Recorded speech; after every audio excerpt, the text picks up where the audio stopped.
Hi all. ഇന്ന് ഞാൻ വന്നിരിക്കുന്നത് കോർപ്പറേറ്റ് അക്കൗണ്ടിങ്ങിൻ്റെ നമ്മൾ ഡിസ്കസ് ചെയ്തുകൊണ്ടിരിക്കുന്ന പോർഷൻ അക്കൗണ്ട്സ് ഫോർ ബാങ്കിങ് കമ്പനീസാണ്. അതിൻ്റെ കുറച്ച് തിയറി പോർഷൻസുമായിട്ടാണ് വന്നിരിക്കുന്നത്. കഴിഞ്ഞ വീഡിയോ എല്ലാവരും കണ്ടു എന്ന് വിശ്വസിക്കുന്നു. നമുക്ക് ഈ വീഡിയോയിൽ Basel norms and capital adequacy റേഷ്യോയെക്കുറിച്ചാണ് നമ്മൾ പഠിക്കുന്നത്. നോക്കാം എന്താണ് ഈ Basel norms. Basel norms are banking supervision standards and regulations formulated by the group of central banks called Basel Committee on Banking Supervision BCBS. Basel norms എന്ന് പറയുന്നത് ഇത്രയുമേ ഉള്ളൂ. Central ബാങ്ക്സിൻ്റെ ഗ്രൂപ്പുകൾ ഫോമുലേറ്റ് ചെയ്തിരിക്കുന്ന ഒരു റൂൾസ് ആൻഡ് റെഗുലേഷൻസ് അല്ലെങ്കിൽ standards and regulations ആണ് എന്തെന്ന് പറയുന്നത് ബേസൽ നോംസ് എന്ന് പറയുന്നത്. ഈ സ്റ്റാൻഡേർഡ് ആൻഡ് റെഗുലേഷൻസ് ഫോമുലേറ്റ് ചെയ്തിരിക്കുന്നത് ബാങ്കിങ് സൂപ്പർവിഷന് വേണ്ടിയിട്ടാണ്. അങ്ങനെ ചെയ്തിരിക്കുന്ന കുറച്ച് നോംസാണ് അല്ലെങ്കിൽ കുറച്ച് സ്റ്റാൻഡേർഡ്സും റെഗുലേഷൻസിനെയാണ് നമ്മൾ ബേസൽ നോംസ് എന്ന് പറയുന്നത്. ഈ ബേസൽ നോംസ് ഫോമുലേറ്റ് ചെയ്തിരിക്കുന്ന കമ്മിറ്റി അല്ലെങ്കിൽ ആ ഒരു ഗ്രൂപ്പ് ഓഫ് സെൻട്രൽ ബാങ്ക്സിന് പറയുന്ന പേരാണ് the Basel committee on banking supervision BCBS എന്ന് പറയുന്നത്. ഈ ബേസൽ എന്ന് പറഞ്ഞാൽ സ്വിറ്റ്സർലാൻഡിലുള്ളൊരു സിറ്റിയാണ്. ഇവിടെയാണ് BISൻ്റെ ഹെഡ് ക്വാർട്ടേഴ്സ് സെറ്റിൽ ചെയ്തിരിക്കുന്നത്. BIS എന്ന് പറഞ്ഞാൽ bureau of international settlement. Just go through the detailing. Basel is a city in Switzerland where the headquarters of Bureau of International Settlement is located. BIS is established to facilitate cooperation among central banks with a common goal of financial stability and common standard of banking regulations.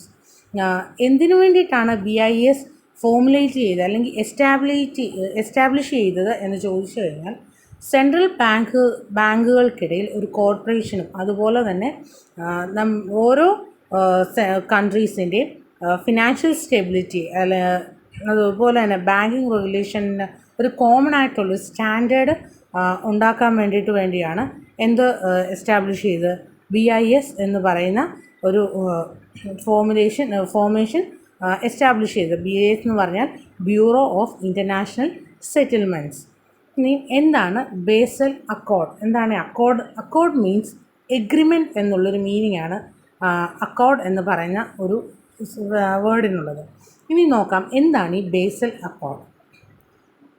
A set of agreements made by the BCBS എന്ന് പറഞ്ഞാൽ Basel committee on banking supervision എന്നുള്ളതാണ്. അതിൻ്റെ short ഫോമാണ് BCBS, which mainly focuses on risks to banks and financial systems are called Basel Accord. Basel Accord എന്ന് പറഞ്ഞാൽ it's an എഗ്രിമെൻ്റാണ്. അതൊരു BCBS prepare ചെയ്തിരിക്കുന്ന ഒരു സെറ്റ് ഓഫ് എഗ്രിമെൻറ്റ്സ് ആണ്. ഇതിൽ മെയിൻലി ഫോക്കസ് ചെയ്യുന്നത് ബാങ്കുകളുടെ റിസ്ക്കും അതുപോലെ തന്നെ ഫിനാൻഷ്യൽ സിസ്റ്റത്തെക്കുറിച്ചും എങ്ങനെയാണ് ഒരു ബാങ്കിൻ്റെ ഫിനാൻഷ്യൽ സിസ്റ്റം പോകേണ്ടത് അല്ലെങ്കിൽ എന്തൊക്കെ റിസ്ക്കുകളാണ് ബാങ്കുകൾക്ക് ഉണ്ടാകുന്നത്. അപ്പോൾ അങ്ങനെയുള്ള കാര്യങ്ങളെക്കുറിച്ചുള്ള ഒരു സെറ്റ് ഓഫ് എഗ്രിമെൻറ്റ്സ് ആണ് എന്തെന്ന് പറയുന്നത് ബേസൽ അക്കോർഡ് എന്ന് പറയുന്നത്. ഈ ബേസൽ അക്കോർഡ് ഈ എഗ്രിമെൻ്റ് ആരാണ് പ്രിപ്പയർ ചെയ്തിരിക്കുന്നത്? BCBS ആണ് പ്രിപ്പയർ ചെയ്തിരിക്കുന്നത്. The Basel accord is a result of a series of recommendation on banking law and regulations issued by the Basel committee on banking supervision. Basel accord എന്ന് പറയുന്ന അല്ലെങ്കിൽ basal accord എന്ന് പറയുന്ന set of agreements എവിടെ നിന്നാണ് അല്ലെങ്കിൽ ആരാണ് recommend ചെയ്തത് അല്ലെങ്കിൽ എന്തിൻ്റെ ഫലമായിട്ടാണ് ഉണ്ടായത് എന്ന് ചോദിച്ചു കഴിഞ്ഞാൽ BCBSൻ്റെ റൂൾസ് റെക്കമെൻഡേഷൻ പ്രകാരം അല്ലെങ്കിൽ ബാങ്കിങ് ലോസും റെഗുലേഷൻസും ഇഷ്യൂ ചെയ്തത് അനുസരിച്ചാണ് എന്തുണ്ടായത് ബേസൽ അക്കോർഡ് എന്ന് പറയുന്നത് ഉണ്ടായത്. The purpose of this accord is to ensure that financial institutions have enough capital to meet obligation and absorb unexpected losses. ഇനി ബേസൽ അക്കോർഡിൻ്റെ മെയിൻ പർപ്പസ് എന്ന് പറയുന്നത് ഓരോ ഫിനാൻഷ്യൽ ഇൻസ്റ്റിറ്റ്യൂഷൻസിനും അവർക്കുണ്ടാകുന്ന ഒബ്ലിഗേഷൻ, അവർക്കുണ്ടാകുന്ന ലയബിലിറ്റീസും അതുപോലെ തന്നെ അൺഎക്സ്പെക്റ്റഡ് ആയിട്ടുണ്ടാകുന്ന ലോസസും അബ്സോർബ് ചെയ്യാൻ എന്ന് പറഞ്ഞാൽ മീറ്റ് ചെയ്യാനുള്ള ഇനഫ് ക്യാപിറ്റൽ അവരുടെ കയ്യിൽ ഉണ്ടാകണം, അല്ലെങ്കിൽ ഉണ്ടായിരിക്കണം എന്നുള്ളത് എൻഷുർ ചെയ്യാൻ വേണ്ടി, അത് ഉറപ്പ് വരുത്തുന്നതിന് വേണ്ടിയിട്ടാണ് എന്ത് ഫോം ചെയ്തത്, ബേസൽ അക്കോർഡ് ഫോം ചെയ്തത്. India also has accepted the Basel accord for its banking system. ഇന്ത്യയും ബേസൽ അക്കോർഡ് അക്സെപ്റ്റ് ചെയ്തിട്ടുണ്ട് ബാങ്കിങ് സിസ്റ്റം, നമ്മുടെ ഫിനാൻഷ്യൽ സിസ്റ്റത്തിന് വേണ്ടി അല്ലെങ്കിൽ ബാങ്കിങ് സിസ്റ്റത്തിന് വേണ്ടിയിട്ട് ഇന്ത്യയും ബേസൽ അക്കോർഡ് അക്സെപ്റ്റ് ചെയ്തിട്ട് ഉള്ള ഒന്നാണ്. എന്തിനു വേണ്ടിയിട്ടാണ് ബേസൽ അക്കോർഡ് ഉണ്ടായത്? ബേസൽ അക്കോർഡ് എന്ന് പറയുന്നത് ഒരു സെറ്റ് ഓഫ് എഗ്രിമെൻ്റ് ആണ്.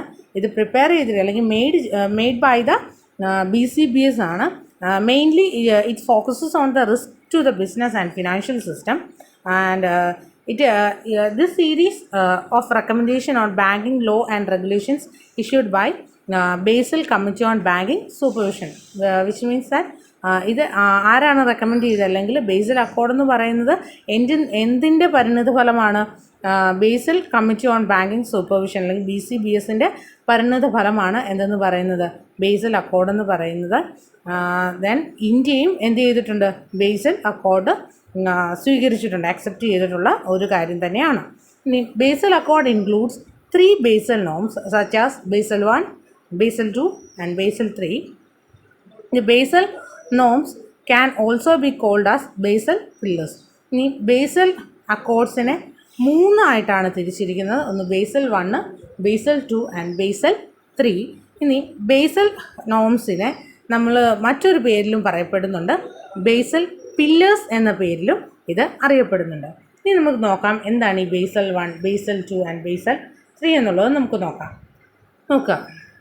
ബേസൽ 1 അല്ലെങ്കിൽ ബേസൽ ക്യാപിറ്റൽ അക്കോർഡ്.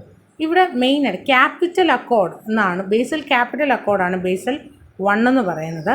ഇതെന്താണെന്ന് ചോദിച്ചാൽ ഇത്രയേ ഉള്ളൂ.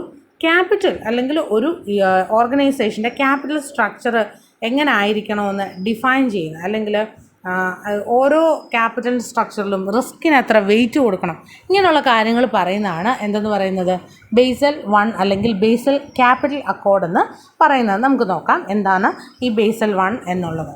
നോക്കിയേ, basal 1 or Basel Capital Accord refers to the capital measurement system introduced by the BCBS in 1988.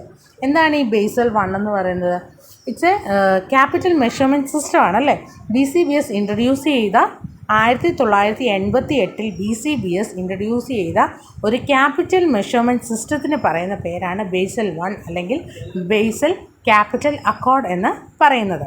It focuses almost entirely on credit risk. ഇവിടെ മെയിനായിട്ടും ഫോക്കസ് ചെയ്യുന്നത് ക്രെഡിറ്റ് റിസ്കിനെയാണ്. It defines capital and structure of risk weights for the banks. ഇവിടെ capital structure എങ്ങനെ ആയിരിക്കണം, capital എങ്ങനെ ആയിരിക്കണം, അതുപോലെ തന്നെ റിസ്ക് വെയ്റ്റിൻ്റെ സ്ട്രക്ചർ എങ്ങനെ ആയിരിക്കണം, ഇങ്ങനെയുള്ള കാര്യങ്ങളെല്ലാം ഇവിടെ വ്യക്തമായിട്ട് പറഞ്ഞിട്ടുണ്ട്. The minimum capital requirement was fixed at 9% of risk weighted asset, which means shortly called as RWA. RWA means asset with different risk profiles. India adopted Basel 1 guideline in 1999.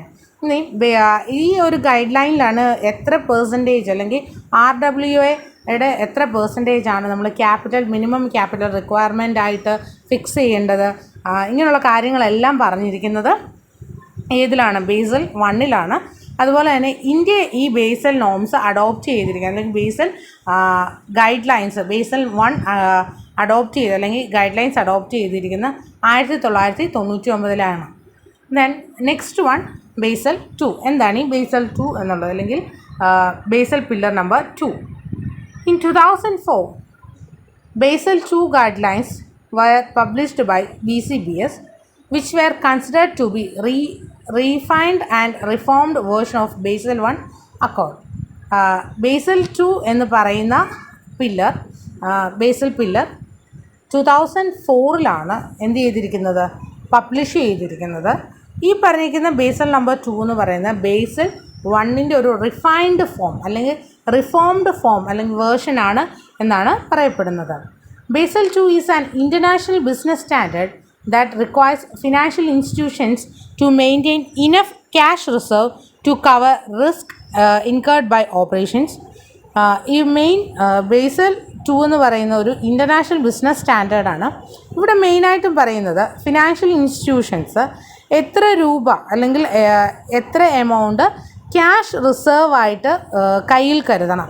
അവർക്ക് ഓരോ operations in case ഏതെങ്കിലും operations unexpected ആയിട്ട് ഉള്ള operations നടന്നാൽ പോലും അത് മൂലമുണ്ടാകാവുന്ന risk വരെ cover ചെയ്യാനുള്ള ക്യാഷ് റിസർവ് കയ്യിൽ കരുതണം എന്നുള്ളതാണ് ഏതിൽ പറഞ്ഞിരിക്കുന്നത്, ബേസൽ നമ്പർ 2-ൽ പറഞ്ഞിരിക്കുന്നത്. അപ്പോൾ ഓർക്കുക, ബേസൽ നമ്പർ 2 2004 എസ്റ്റാബ്ലിഷ് ചെയ്തത്. ഈ ബേസൽ നമ്പർ 2 എന്ന് പറയുന്നത് ബേസൽ നമ്പർ 1-ൻ്റെ റിഫൈൻഡ് അല്ലെങ്കിൽ റിഫോംഡ് വേർഷനാണ്.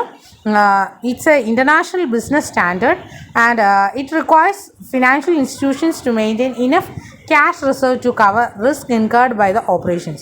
ഇനി ഇതിൻ്റെ കുറച്ച് ഗൈഡ് ലൈൻസ് അല്ലെങ്കിൽ മെയിനായിട്ടുള്ള 3 പാരാമീറ്റേഴ്സ് എന്ന് പറയാം. നോക്കിയത് guidelines were based on the 3 parameters. ഈ താഴെ പറഞ്ഞിരിക്കുന്ന പാരാമീറ്റേഴ്സിനെ മെയിൻലി ബേസ് ചെയ്താണ് ഇതിൻ്റെ ഗൈഡ് ലൈൻസ് എല്ലാം തന്നെ ചെയ്തിരിക്കുന്നത്, സ്ഥിതി ചെയ്തിരിക്കുന്നത് അല്ലെങ്കിൽ എസ്റ്റാബ്ലിഷ് ചെയ്തിരിക്കുന്നത്. ആ പാരാമീറ്റേഴ്സ് എന്തൊക്കെയാണ് എന്ന് നമുക്ക് നോക്കാം. First one, bank should maintain a minimum capital adequacy requirement of 9% of risk asset. RWAയുടെ 9% മിനിമം ക്യാപിറ്റൽ അഡിക്വസി റിക്വയർമെൻ്റ് ആയിട്ട് എല്ലാ ബാങ്കുകളും മെയിൻറ്റെയിൻ ചെയ്യണം എന്നുള്ളതാണ് ആദ്യത്തെ പാരാമീറ്റർ. സെക്കൻഡ് പാരാമീറ്റർ എന്താണെന്ന് നോക്കിയേ, banks were needed to develop and use better risk management techniques in monitoring and managing risk.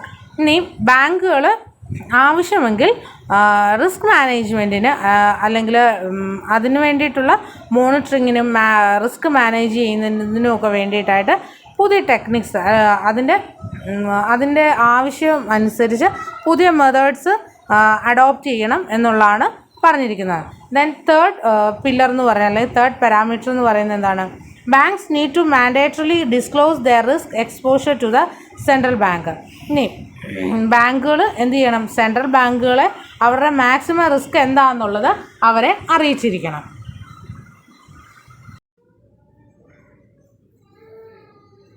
Next one, Basel 3.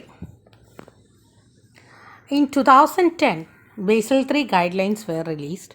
These guidelines were introduced in response to the financial crisis of 2008. Basal 3 എന്ന് പറയുന്ന guide lines അല്ലെങ്കിൽ basal 3 guide lines release ചെയ്തിരിക്കുന്നത് 2010-ലാണ്. ഈ 2010-ൽ എന്തിനു വേണ്ടിയിട്ടാണ് ഈ guide lines publish ചെയ്തത് എന്ന് ചോദിച്ചു കഴിഞ്ഞാൽ 2008-ലുണ്ടായ ഫിനാൻഷ്യൽ ക്രൈസിസിനെ ഓവർകം ചെയ്യാൻ അല്ലെങ്കിൽ ആ ഒരു ഫിനാൻഷ്യൽ ക്രൈസിസിൻ്റെ ഒരു റെസ്പോൺസ് ആയിട്ടാണ് നമ്മൾ പബ്ലിഷ് ചെയ്തത്, ബേസൽ 3 പബ്ലിഷ് ചെയ്തത്. ദ പ്രോബ്ലംസ് വെയർ, എന്തൊക്കെയായിരുന്നു ആ സമയത്തെ പ്രോബ്ലംസ് അല്ലെങ്കിൽ 2008-ലെ പ്രോബ്ലംസ് എന്ന് നമുക്ക് നോക്കാം. അതിന് ശേഷം എന്തൊക്കെയാണ് അവർ ഗൈഡ് ലൈൻസ് ആയിട്ട് പബ്ലിഷ് ചെയ്തതെന്നും നമുക്ക് നോക്കാം. During the period, banks in the developed economies were undercapitalized, over-leveraged and had a greater reliance on short-term funding, which lead to lack of liquidity in banks. 2008-ൽ അല്ലെങ്കിൽ ആ ഫിനാൻഷ്യൽ ക്രൈസിസ് ഉണ്ടായ സമയത്ത് developed economies എന്ന് പറയപ്പെട്ടിരുന്ന മിക്ക എക്കണോമീസിലെ ബാങ്കുകളും under capitalised ആയിട്ട് മാറുകയാണ് ഉണ്ടായത്. എന്ന് പറഞ്ഞാൽ അവർ പറഞ്ഞിരിക്കുന്ന മിനിമം ക്യാപിറ്റൽ റിക്വയർമെൻറ്റ് പോലും മീറ്റ് ചെയ്തില്ല, അവർ അണ്ടർ ക്യാപിറ്റലൈസ്ഡ് ആയി മാറി. അതുപോലെ തന്നെ ഓവർ ലിവറേജ്ഡ് മീൻസ് ഒരുപാട് ഡെപ്റ്റ്സ് അവർ കൊടുത്തു, പക്ഷേ ഒന്നും എന്ത് ചെയ്തില്ല, തിരിച്ച് കിട്ടാത്തൊരവസ്ഥയിലായി, കിട്ടാക്കടങ്ങളൊക്കെ ഉണ്ടായി. And had A greater Reliance on short term funding. ഇനി ഷോർട്ട് ടേം ഫണ്ടിങ്ങിനെ ഡിപ്പെൻഡ് ചെയ്യേണ്ട ഒരു അവസ്ഥയിലേക്ക് അവർ എത്തിത്തീർന്നു. ഇതെല്ലാം കൊണ്ടെത്തിച്ചത് എവിടെയാണ്, ബാങ്കുകൾക്ക് ലിക്വിഡിറ്റി ഇല്ലാതെ വന്നല്ലേ. ഓൺ ദി സ്പോട്ട് പെട്ടെന്നൊരു ഫണ്ട് റേസ് ചെയ്യാൻ പറഞ്ഞു കഴിഞ്ഞാൽ അവരുടെ കയ്യിൽ കാശില്ലാത്തൊരവസ്ഥയിൽ അല്ലെങ്കിൽ അവരുടെ ഫണ്ട് ഇല്ലാത്തൊരവസ്ഥയിലേക്ക് എത്തിയത്. Then the quantity and the quality of capital under Basel II were deemed insufficient to contain any further risk. ഇനി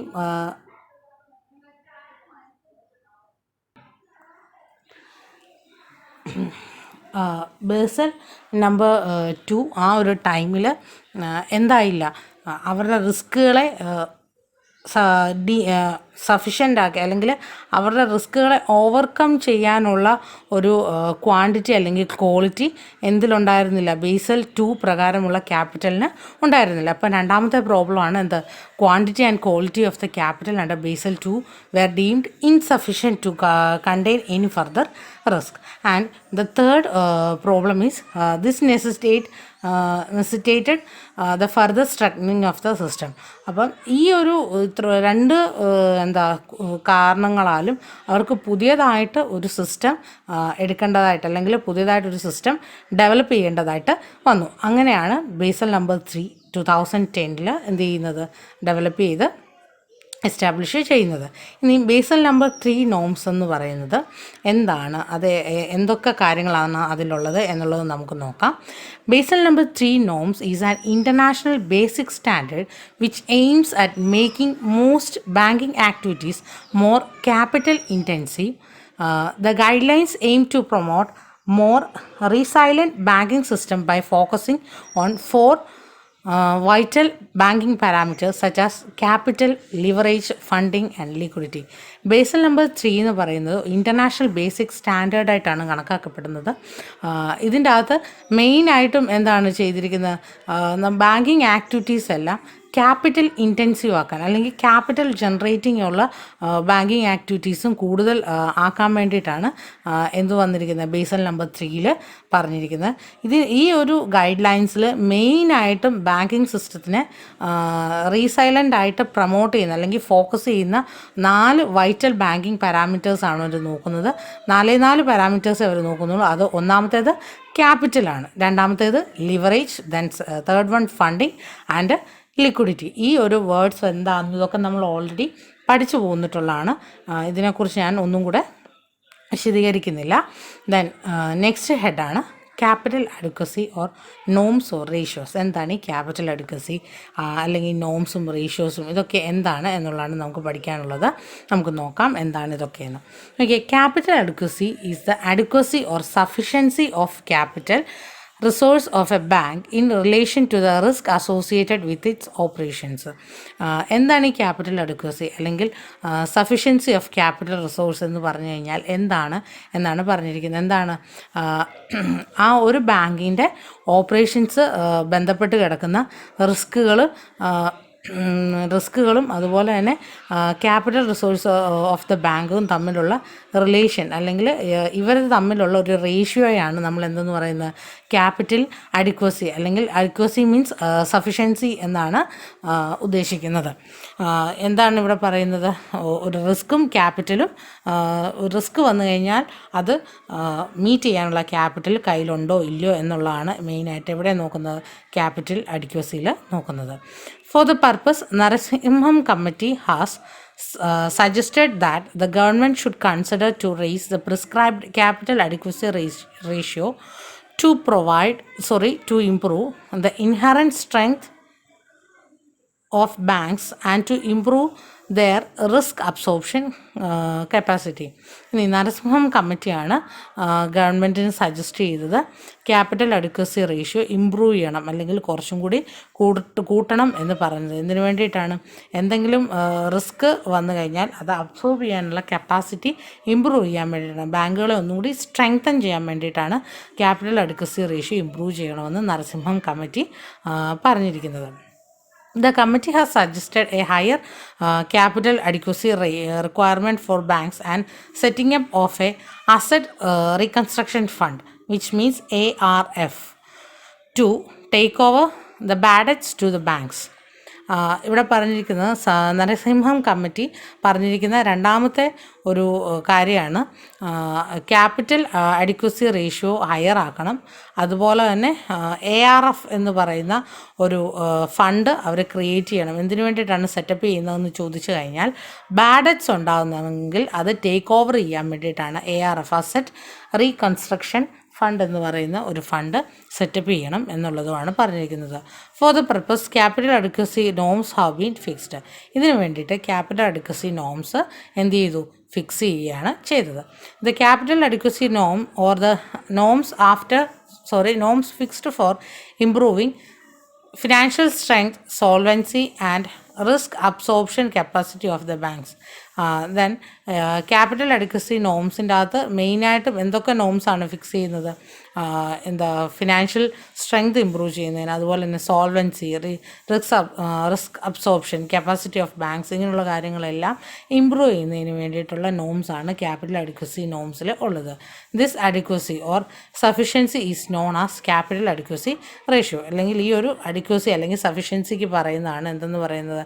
ക്യാപിറ്റൽ അഡ്വക്കസി റേഷ്യോ എന്ന് പറയുന്നത്. Or capital to risk weighted asset ratio അല്ലെങ്കിൽ CRAR എന്ന് പറയുന്നതും CAR അല്ലെങ്കിൽ CRAR എന്ന് പറയുന്നത് അല്ലെങ്കിൽ RCR എന്നും പറയും. എന്താണെന്ന് വെച്ചാൽ റിസ്ക് വെയ്റ്റഡ് ക്യാപിറ്റൽ റേഷ്യോ. ഇത് 3 പേരിലാണ് ക്യാപിറ്റൽ അഡ്വക്കസി റേഷ്യോ അറിയപ്പെടുന്നത്. എന്തൊക്കെയാണ്?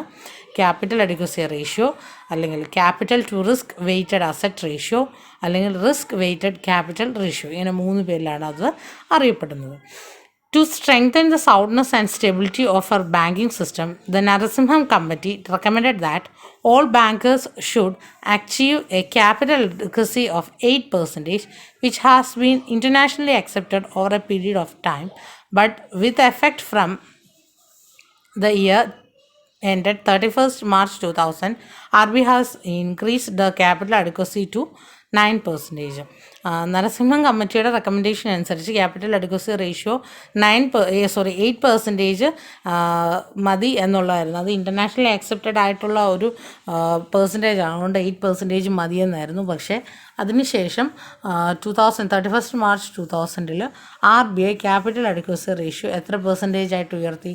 9% ആയിട്ട് ഉയർത്തുകയാണ് ചെയ്തത്. നെക്സ്റ്റ് ഹെഡാണ് മിനിമം CAR അല്ലെങ്കിൽ മിനിമം ക്യാപിറ്റൽ അഡ്വക്കസി റിക്വയർമെൻറ്റ്.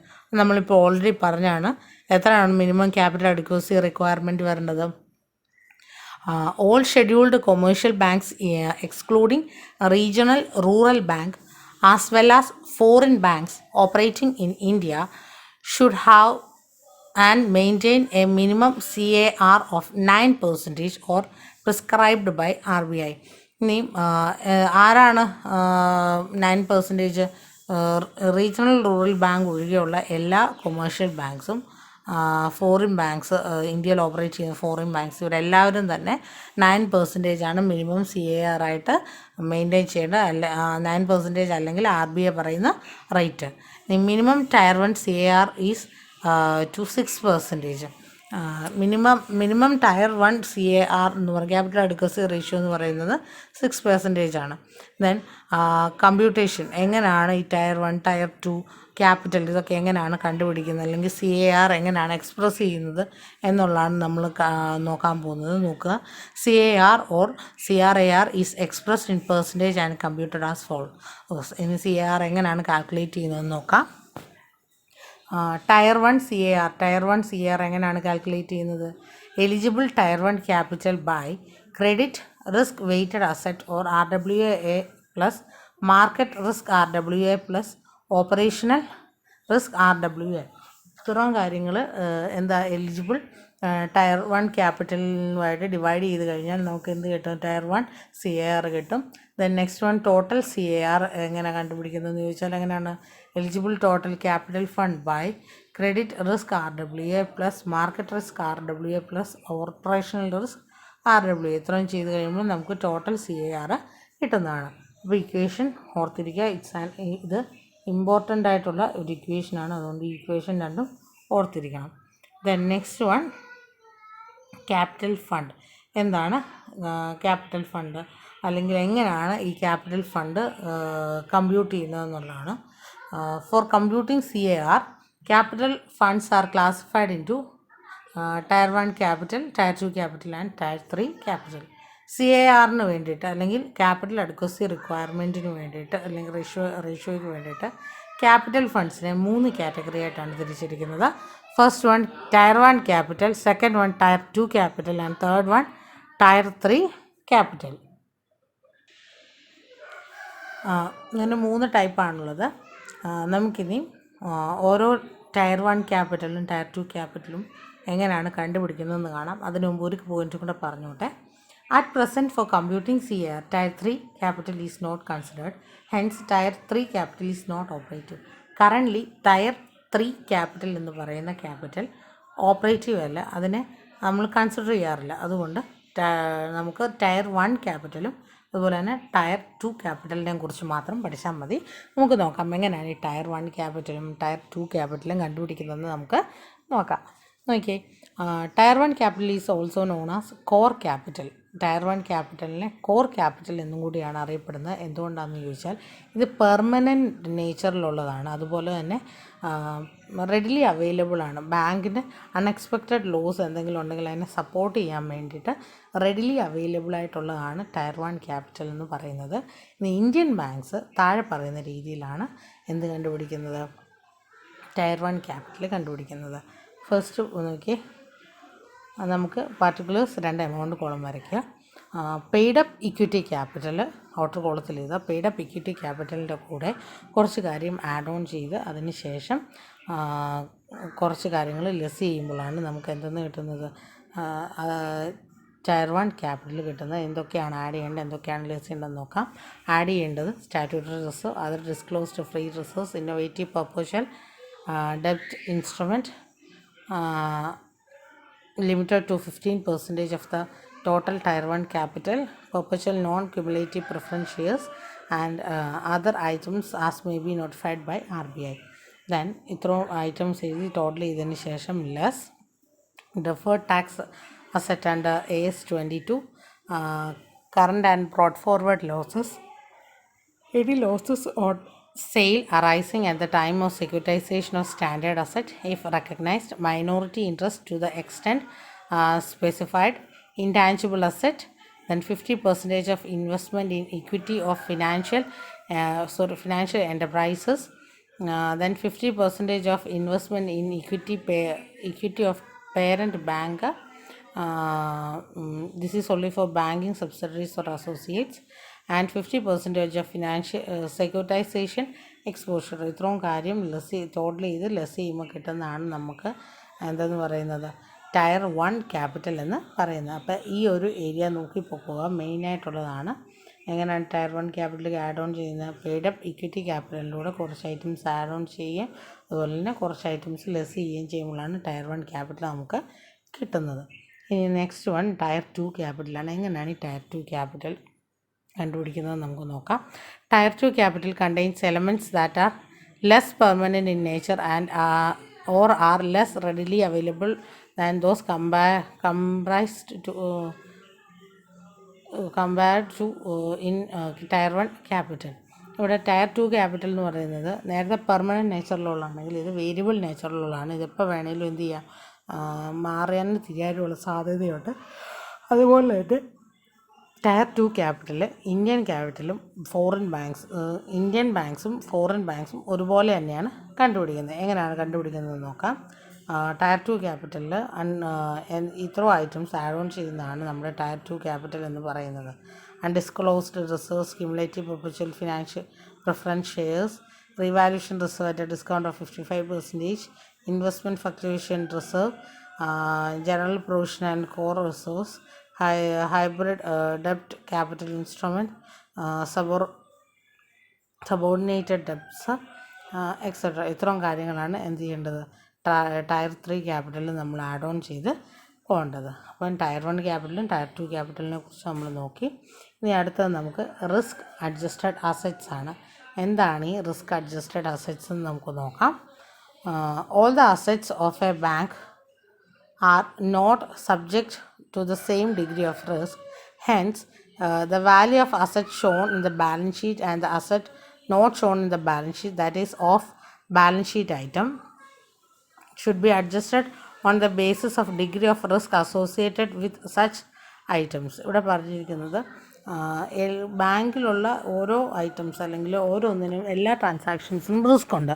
അപ്പം നമ്മുടെ ബാലൻസ് ഷീറ്റിൽ കാണിച്ചിരിക്കുന്ന വാല്യൂസ്, അസറ്റ്സിൻ്റെ വാല്യൂസും അതുപോലെ തന്നെ ഓഫ് ബാലൻസ് ഷീറ്റ് ഐറ്റംസിനും ഒരു സർട്ടൺ ഡിഗ്രി ഓഫ് റിസ്ക് ഉണ്ട്. അത് അങ്ങനെയുള്ള റിസ്കിനെ അഡ്ജസ്റ്റ് ചെയ്യുന്നതാണ്, അല്ലെങ്കിൽ ആ ഡിഗ്രി ഓഫ് റിസ്കിനെ അഡ്ജസ്റ്റ് ചെയ്യുന്നതാണ് എന്തെന്ന് പറയുന്നത് റിസ്ക് അഡ്ജസ്റ്റഡ് അസറ്റ് എന്ന് പറയുന്നത്. For example, cash balance with RBI and loan guaranteed by the central government have been assigned a risk weight of 0 and are thus taken at nil value. Similarly, loan guaranteed to PSU has been assigned to risk weight of 100% and are thus taken their full value. ഇവിടെ പറഞ്ഞിരിക്കുന്ന ഇത്രയേ ഉള്ളൂ. എന്താണ് RBIയുടെ ഇവിടെ പറഞ്ഞിരിക്കുന്ന എക്സാമ്പിളിൽ പറഞ്ഞിരിക്കുന്ന ഇത്രയേ ഉള്ളൂ.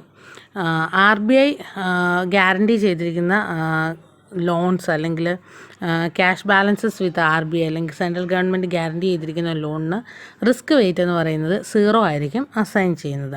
അതേപോലെ തന്നെ ഒരു PSUവിന് ലോൺ ഗ്യാരണ്ടി ചെയ്യുന്ന സമയത്ത് അവർക്ക് കൊടുക്കുന്ന റിസ്ക് വെയ്റ്റ് എന്ന് പറയുന്നത് 100% ആയിരിക്കും. കാരണം അവർ മറ്റേതിൽ ഒരു ഗവൺമെൻറ്റിൻ്റെ അല്ലെങ്കിൽ RBIയുടെ ഒരു ഉത്തരവാദിത്വം അല്ലെങ്കിൽ ഗ്യാരണ്ടി ഉണ്ട്. ഇവിടെ എന്ന് പറഞ്ഞാൽ വേറെ ആരുടെയും ഗ്യാരണ്ടി ഇല്ല, അവർ മാത്രമാണ് അടയ്ക്കാമെന്ന് പറഞ്ഞിരിക്കുന്നത്. അപ്പോൾ അവരുടെ റിസ്ക് എന്ന് പറയുന്നത് 100% ആയിരിക്കും, മറ്റവരുടെ റിസ്ക് നില്ലുമായിരിക്കും നമ്മൾ എടുക്കുന്നത്. ദെൻ റിസ്ക് വെയ്റ്റ് എന്താണെന്ന് നോക്കി, RBI has stipulated different risk weight in percentage to different classes or categories of asset. ഓരോ കാറ്റഗറീസ് ഓഫ് അസറ്റിനും RBI പലവിധം അല്ലെങ്കിൽ ഡിഫറെൻ്റ് ആയിട്ടുള്ള റിസ്ക് വെയ്റ്റുകൾ അസൈൻ ചെയ്തിട്ടുണ്ട്. ഇനിയും എങ്ങനെയാണ് റിസ്ക് അഡ്ജസ്റ്റഡ് വാല്യൂ കമ്പ്യൂട്ട് ചെയ്യുന്നതെന്ന് നോക്കാം. Nominal value of asset category into risk weight stipulated. അസറ്റിൻ്റെ കാറ്റഗറിയിലുള്ള nominal value into risk weight already പറഞ്ഞിട്ടുണ്ടാകും. ആ വെയ്റ്റ് കൊണ്ട് ഇൻറ്റു ചെയ്ത് കഴിയുമ്പോൾ കിട്ടുന്നതാണ് റിസ്ക് അഡ്ജസ്റ്റഡ് വാല്യൂ എന്ന് പറയുന്നത്. എന്താണ് ഈ ഓഫ് ബാലൻസ് ഷീറ്റ് ഐറ്റംസ് എന്ന് പറയുന്നത് നമുക്ക് നോക്കാം. ഇത്ര ഓർക്കുക, ബാലൻസ് ഷീറ്റിൽ കാണിക്കാത്ത ഐറ്റംസിനെയാണ് ഓഫ് ബാലൻസ് ഷീറ്റ് ഐറ്റംസ് എന്ന് പറയുന്നത്. നോക്കിയേ, this includes guarantees issued, letter of credit, LCs, interest rate swap contract, forward exchange contract, etc. Off balance sheet item should be reduced by cash margins or deposit received or made in this regard.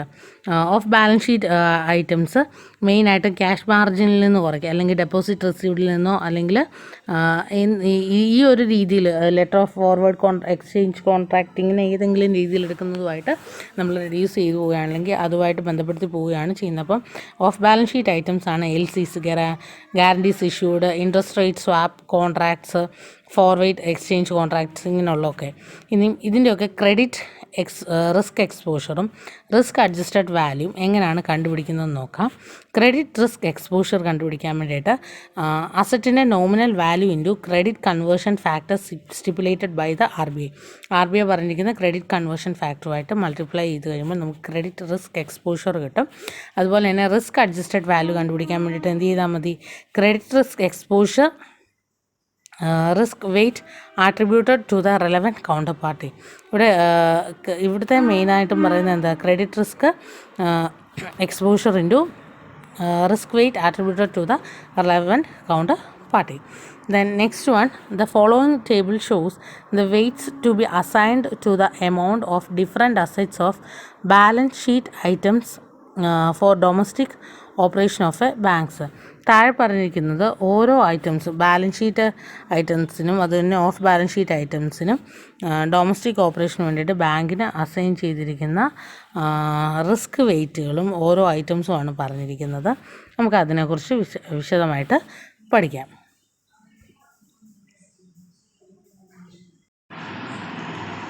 നമുക്കിനി ഓരോ അസറ്റ്സും അതുപോലെ തന്നെ of balance sheet ഐറ്റംസും domestic ഓപ്പറേഷൻസിന് വേണ്ടി bank assign ചെയ്തിരിക്കുന്ന risk weight in percentage എത്രയാണെന്ന് നോക്കാം. Look at these table. നോക്കിയാൽ ഓരോ ഐറ്റത്തിനും ഓരോ റിസ്ക് പെർസെൻറ്റേജ് ആണ് ഇട്ടിരിക്കുന്നത്. First one, funded risk assets ആണ് ഫസ്റ്റ് അസറ്റ് ഓർ ലൈബിലിറ്റിയിൽ വന്നിരിക്കുന്നത്. നമുക്ക് നോക്കാം. First balances, cash balances with RBI, balances in current account with other banks, claims on banks or specified financial institutions. ഇങ്ങനെ ഓരോ ഐറ്റംസ്, ഓരോ head by ഹെഡായിട്ട് തിരിച്ച് ഓരോ അസറ്റിനും ലൈബിലിറ്റിക്കും എത്രയാണ് റിസ്ക് പെർസെൻറ്റേജ് എത്രയാണെന്നുള്ളതാണ് തന്നിരിക്കുന്നത്. ഈ ഒരു ടേബിള് നിങ്ങൾ ബൈ ഹാർട്ടാക്കി പഠിക്കേണ്ടതാണ്. നിങ്ങൾ നന്നായിട്ട് മെമ്മറൈസ് ചെയ്ത് വെക്കേണ്ട ഒരു ഏരിയയാണ്. കാരണം നമുക്ക് പ്രോബ്ലം ചെയ്യുന്ന സമയത്ത് ഈ ഒരു ടേബിളിലെ വാല്യൂസ് ഇമ്പോർട്ടൻ്റ് ആണ്. ജസ്റ്റ് ഞാൻ ആ ഒരു ഓരോ ഐറ്റംസിൻ്റെയും മെയിൻ ഹെഡ്സ് മാത്രം വായിക്കാം. Just go through these items. First one balances with cash balances ആണ് ഉദ്ദേശിച്ചിരിക്കുന്നത്. നെക്സ്റ്റ് വൺ ഇൻവെസ്റ്റ്മെൻറ്റ്സ് ആണ്. ഇൻവെസ്റ്റ്മെൻറ്റ്സ് തന്നെ നമുക്ക് above 14 categories ആണ് ഇവിടെ ഉള്ളത്. Investment in government securities, investment in approved securities, guarantees, like that. നമുക്ക് ഓരോന്നിനും 20%, 100%, 50% എന്ന് പറഞ്ഞാൽ നമുക്ക് ഓരോ പെർസെൻറ്റേജ് ആണുള്ളത്. Then note that equity investment in subsidiaries, intangible assets and loss deducted from Tier 1 capital should be assigned 0 weight. Equity investment സബ്സിഡറീസിൽ ഉള്ള equity investment, അതുപോലെ തന്നെ ഇൻടാഞ്ചിബിൾ അസറ്റ് ലോസ്, ടയർ 1 നിന്ന് ഡിഡക്റ്റ് ചെയ്യുന്ന ലോസ്, ടയർ 1 ക്യാപിറ്റലിൽ നിന്ന് deduct ചെയ്യുന്ന loss, ഇങ്ങനെയുള്ള കാര്യങ്ങൾക്കെല്ലാം 0 wait ആണ് അസൈൻ ചെയ്ത് കൊടുക്കുന്നത്. Then next one loans and advances ആണ്. ലോൺസ് ആൻഡ് അഡ്വാൻസസ് നമ്മൾ കുറച്ച് മുമ്പേ പറഞ്ഞതേ ഉള്ളൂ.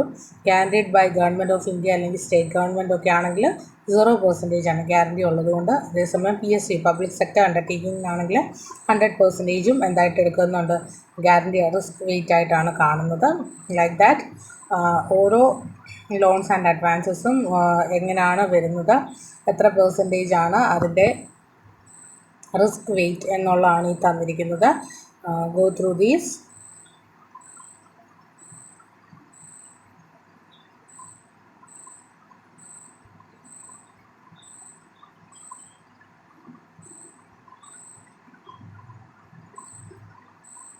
Next is other assets. Other അസറ്റ്സിൽ നമ്മുടെ ഫിക്സഡ് അസറ്റ്, അക്രൂഡ് ഇൻകം, അങ്ങനെയുള്ള എല്ലാ ഐറ്റംസും ഇതിൻ്റെ അകത്താണ് വരുന്നത്.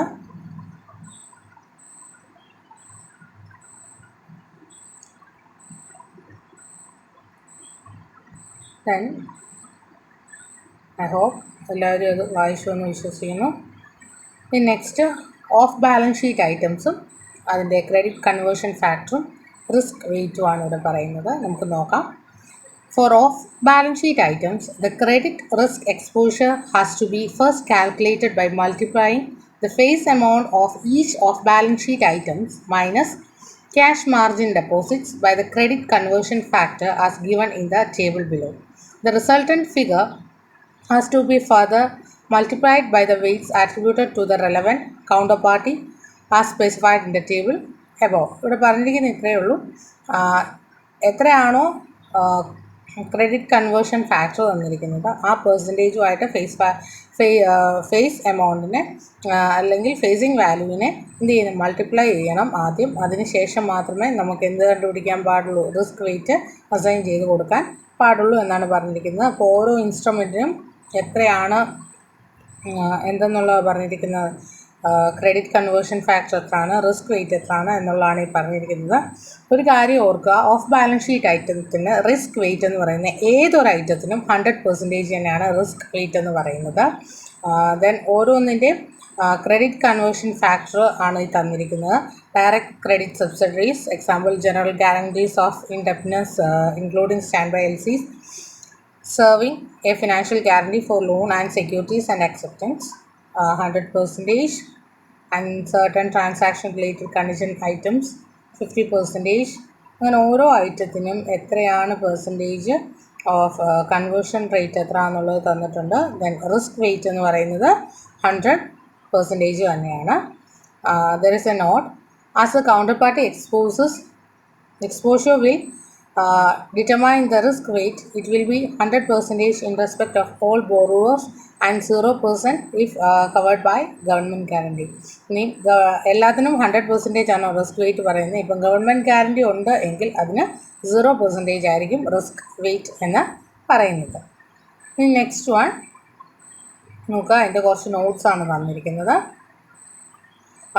In regard of balance sheet items, the following transactions with non-bank counterparties will be treated as claims on banks and carry a risk weight of 20%. Non-bank items transaction like counterparty transactions ഉണ്ടെങ്കിൽ അതിന് risk wait 20% ആയിരിക്കും കൊടുക്കുന്നത്. Then guarantees issued by banks against the counter guarantees of other bank, ഈ പറയുന്ന കാര്യങ്ങൾക്കൊക്കെയാണ് നമ്മൾ 20% കൊടുക്കുന്നത്. Then rediscounting of documentary bill accepted by bank, bill discounted by bank which have been accepted by another bank will be treated as a funded claim on a bank. In all the above cases, bank should be fully satisfied their risk exposure is in fact of the other bank. Then next one, risk weight for open positions. എത്രയാണ് risk weight for open position എന്നാണ് പറഞ്ഞിരിക്കുന്നത്. Risk weight for open position 2 items ആണുള്ളത്. ഒന്ന് foreign exchange open പൊസിഷനും open position in ഗോൾഡും ആണുള്ളത്. അതിൻ്റെ risk wait 100% തന്നെയാണ്. രണ്ടിനും 100% തന്നെയാണ്. ദെൻ ഇത്രയും കാര്യങ്ങളാണ് നമുക്ക് ഇതിൻ്റെ ഒരു തിയറി ഏരിയ ആയിട്ട് പഠിക്കാനുള്ളത്. ഇനി ഇതിൻ്റെ പ്രാക്ടിക്കൽ പ്രോബ്ലംസ് ഉണ്ട് നമുക്ക് പഠിക്കാൻ. ആ പ്രാക്ടിക്കൽ പ്രോബ്ലംസ് അടുത്ത വീഡിയോയിൽ ഞാൻ നിങ്ങൾക്ക് ഷെയർ ചെയ്ത് തരുന്നതായിരിക്കും. Please to like, share and subscribe my channel. Thank U.